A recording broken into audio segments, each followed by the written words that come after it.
Hi everybody, I hope you're all okay at home. Hope you're all well, keeping busy and doing lots of exciting things. I thought Mr. Wiltshire and Miss Stevens had stolen all the story times, so I'm going to take over for a week because Charlie has been begging for story time. So I thought, why not let's do it all together? Now, I have rummaged amongst some books at home and I found lots of books from when I was a little girl by the author Quentin Blake. So this week I'm going to be reading Story Times by Quentin Blake, and then there are some questions to answer on the school website. You can go on there, find the reading comprehension linked to today's book, which is The Green Ship. I can remember very clearly, even now, what it was like when we climbed over the wall into the light of the garden of the big house. We knew we weren't supposed to, but we had been staying with our aunt for over a fortnight already, and we were beginning to feel bored, so we were on the lookout for an adventure.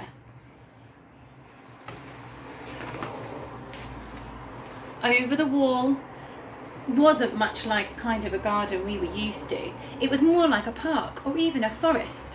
We can be explorers, Alice said, crashing into the undergrowth. I wonder what we will discover. The trees were huge and covered with ivy. It really was like a jungle. We plunged deeper and deeper into it. We thought we were completely lost. Then all at once we pushed aside a screen of branches and saw something absolutely astonishing. It was a ship. At least it wasn't a real ship, but you could see it was meant to be a ship. Bushes had been cut into the shape of bows and a stern, and two of the trees trimmed were to look like funnels. On either side of these there were two tall, thin trees with not as many branches. They were obviously meant to be the masts. Then Alice said, "Come on, there's nobody about. Let's go and look at it."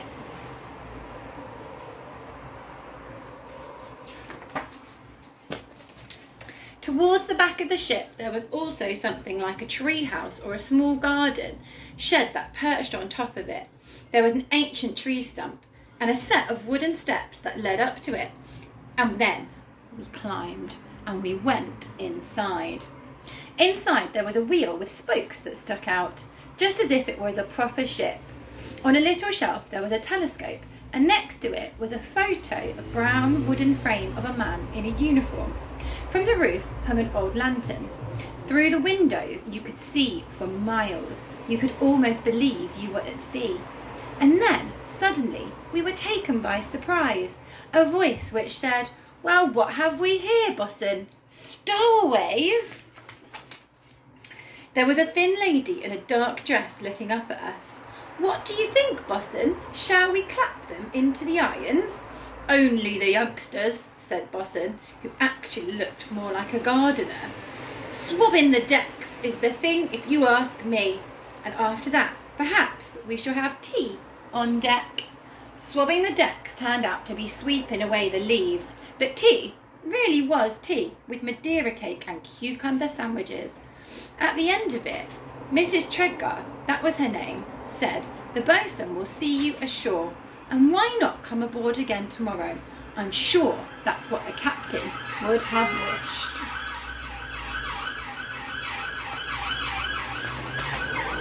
Next morning, with permission from our aunt, we were back at the Green Ships. We climbed the masts. We took turns to stand at the wheel and steer the ship. Mrs. Tregar showed us how to use the telescope, and by the end of the day, we were a fully trained crew. Our next visit, Mrs. Tregar produced an old atlas, and every day after that we imagined we were voyaging to some place new, and a flower urn became an Italian ruin. A palm tree, there really was a palm tree, became the far-off shore of Egypt. But one chilly day we pretended we were in the Arctic. Bushes became icebergs, and some sheep that had got into the garden by mistake became polar bears.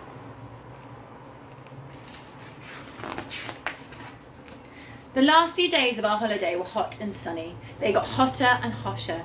We wore sun hats and played deck quoits and drank lots of lime juice. It seemed as though we were heading southward through tropical seas.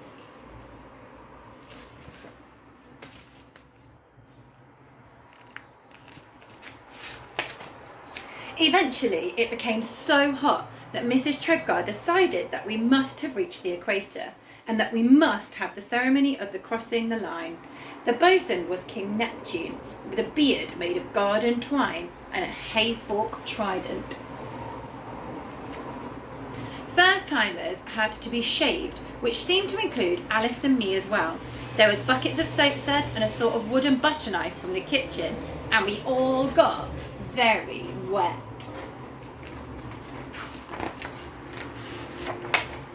The next day was the last full day of our holiday, and it was agreed that we should stay overnight at the big house.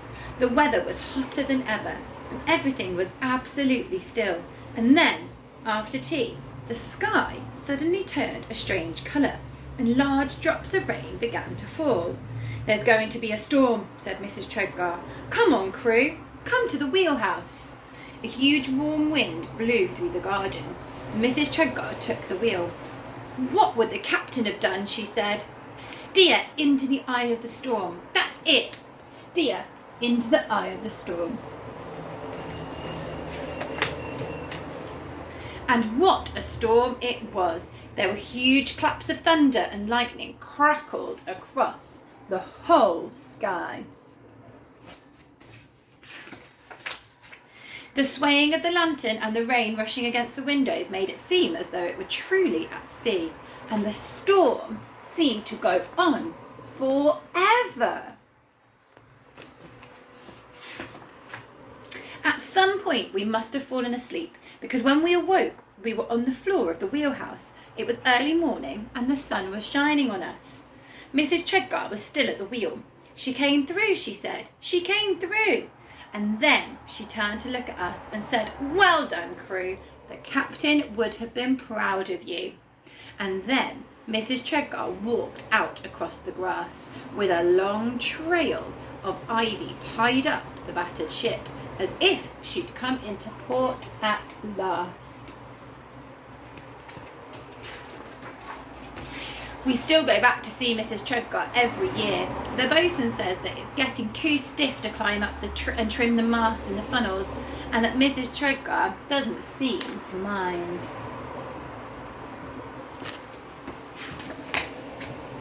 And so gradually, year by year, the trees are growing back to their old shape.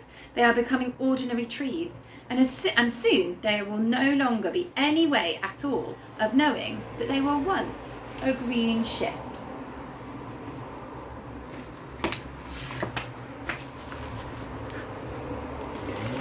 Now that was The Green Ship by Quentin Blake, and I've got a little bit of a challenge for you. Quentin Blake is a very famous illustrator for which author?